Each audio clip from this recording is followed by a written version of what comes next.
আসসালামু আলাইকুম রহমতুল্লাহ। আজকে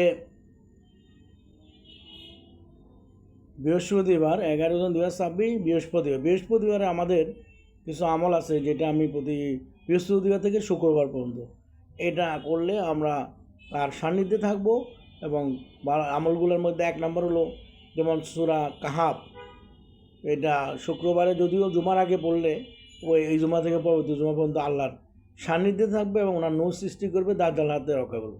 আর বৃহস্পতিবারও আমরা বেশি বেশি দরুদ পাঠাবো আল্লাহর নবীর শানে। আমাদের প্রিয় নবী হযরত মুহাম্মদ সাল্লাল্লাহু আলাইহি ওয়াসাল্লাম এর শানে আমরা দরুদ পাঠাবো।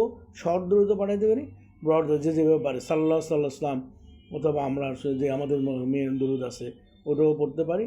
তো এটা বেশি বেশি পড়বো, তাইলে আমরা আল্লাহর ওনার এটা কারণ এই প্রতি বৃহস্পতিবারে আমলনামা আল্লাহ দরবারে পেশ করা হয়। সুতরাং বেশি বেশি দরুদ পড়ব।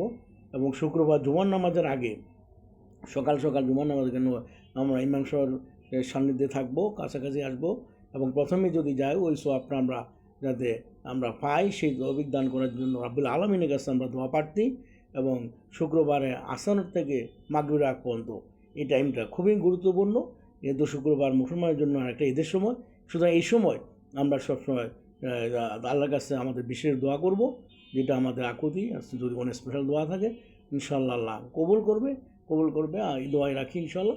পাশাপাশি সবাই সুস্থ সাফল্য কামনা করি এবং হাজিদের জন্য দোয়া করি। যারা হজে এখনও অনেকেই বিভিন্ন কান্ট্রি থেকে আমাদের দেশে চলে আসছেন, আর যারা বাকি আছে তারাও যাতে সুস্থ রাস্তায় গন্তব্য বসতে পারে তার জন্য দোয়া প্রার্থী। এবং আমরা রাসূলুল্লাহ সাল্লাল্লাহু আলাইহি ওয়াসাল্লামের কাছে রোজা মার্কে ওনার সালাম পাঠাতে দিচ্ছি, আসসালাতু আসসালামু আলাইকুম ইয়া রাসূলুল্লাহ, আসসালাতু আসসালামু আলাইকুম ইয়া হাবিবাল্লাহ। আমরা সবসময় হাজিদের সুস্বাস্থ্য সাফল্য কামনা করে তাদের গন্তব্য সুন্দরভাবে পৌঁছতে পারে বাংলাদেশ সহ সারা বিশ্বে, তার জন্য দোয়া প্রার্থী।